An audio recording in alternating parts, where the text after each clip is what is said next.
বোনকে ফিরিয়ে দিতে পারবে না, কিন্তু এই আসামির বিচার আমি চাই। এদের ফাঁসি চাই, প্রত্যেকটা লোক যারা জড়িত আছে, আমি প্রত্যেকটা লোকের ফাঁসি চাই। এইটা আমার রাষ্ট্রের কাছে একটাই বিচার, একটাই বিচার। আমি নিজে নিজে কন্ট্রোল করতে পারি না। আমার খুব আদর বোন, আমার কলিজা। ওরা শুধু এখানে মারে নাই, শরীরটা আমার বুকে মারছে, আমার বুকে মারছে, আমার বুকে মারছে, আমার বুকে। অ্যাকচুয়ালি ঘটনাটা ওদের ফ্যামিলিতে অনেক দিনই একটা কলহল চলে, এটা আমরা অনেকবার মীমাংসা করছি। প্লাস এই ওর এলাকার কিছু গণ্যমান্য ব্যক্তি গিয়ে ওইটাকে মীমাংসা করে দিছে, বলছে ফার্দার যেন কোনো এই ধরনের ঝগড়াঝাটি না হয়। আমি নিজেও এটা নিয়ে এগোছি।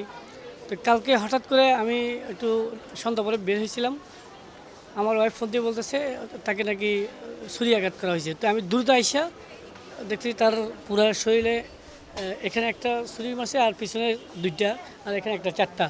তারপরে তার অনেক পায়ে অনেক স্পট দেখছি, বালতি নাকি এর ধরনের একটা বাকেট দিয়ে মানে হিট করছে, যার জন্য ওর পুরো শরীরেই ক্ষত হয়ে গেছে। হিট করছে ওর মানে দেবর না, ওইটা হচ্ছে ভাসুর। ওর ভাসুর প্রথমে হিট করছে, হিট করার পরে তারপরে যখন সে মানে ক্লান্ত হয়ে গেছে তখন তাকে ছুরি মারা হয়েছে। ওর দোনো ভাইয়ের হাতে ছুরি ছিল, ভিডিও ফুটেজে আমরা দেখছি। দোনো ভাইয়ের হাতে ছুরি ছিল।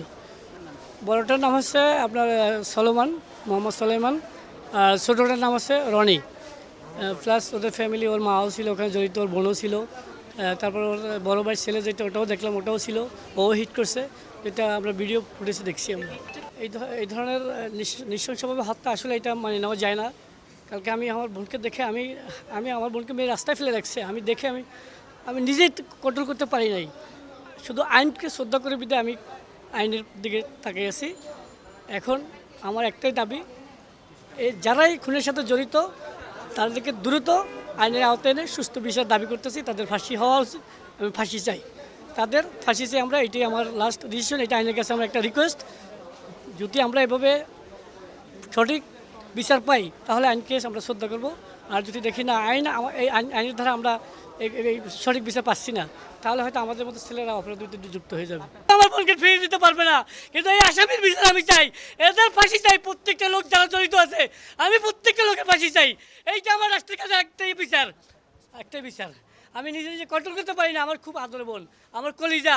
ওরা শুধু এখানে মারে নাই, শরীরটা আমার বুকে মারছে, আমার বুকে মারছে, আমার বুকে মারছে, আমার বুকে ছুরি মারছে। আমার বোন, আমার খুব আদরের প্রিয় বোন, আমার প্রিয় আদরের বোন। এখন আপনাদের কাছে একটাই রিকোয়েস্ট, আপনারা মিডিয়ার কাছে আমার একটাই রিকোয়েস্ট, আপনারা দ্রুত এটা নিয়ে একটা বিবেচনা করেন। আমরা আইনের কাছে আসতে চাই এবং সর্বমূল্য শাস্তি যেটা হয় ফাঁসি, আমরা ফাঁসি চাই, আমি ওদের ফাঁসি চাই।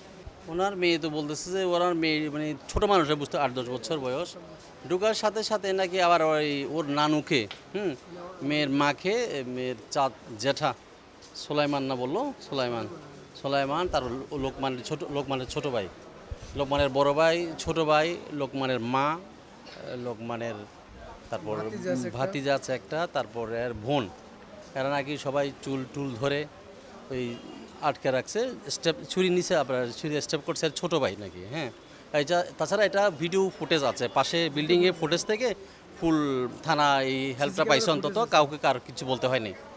আমি যা বলতেছি আপনাকে, এটা বলতে গেলে ওই ফুটেজের সাথে অ্যাডজাস্ট করে নিলেই আপনারা আর বেশি ক্লিয়ার বলতে পারবেন সেটা আর কি। শুনেছি মানে এদের জায়গা কনজেস্টেড, তাছাড়া ওই নিজেদের মধ্যে বাকবিতণ্ড, পারিবারিক ঝামেলা এটা ছিলই প্রতিনিয়ত। হ্যাঁ, প্রতিনিয়ত ছিল, হ্যাপি ছিল না কখনো না। এটা রান্নাঘরটাও লোকমান রিসেন্টলি করছিল আর কি, সেটা ওদের ভেঙে দেওয়া হয়েছে অলরেডি। ওর পাকের জায়গা ছিল না রান্নাঘর জন্য, এক্সট্রা সামনে একটা সিস্টেম করে পাকঘরের ব্যবস্থা করছিল। ইন দি মিন টাইম এদের ভাই বোনের মধ্যে ঝগড়াঝাটির মধ্যে এটা অলরেডি ভেঙেই দিছে।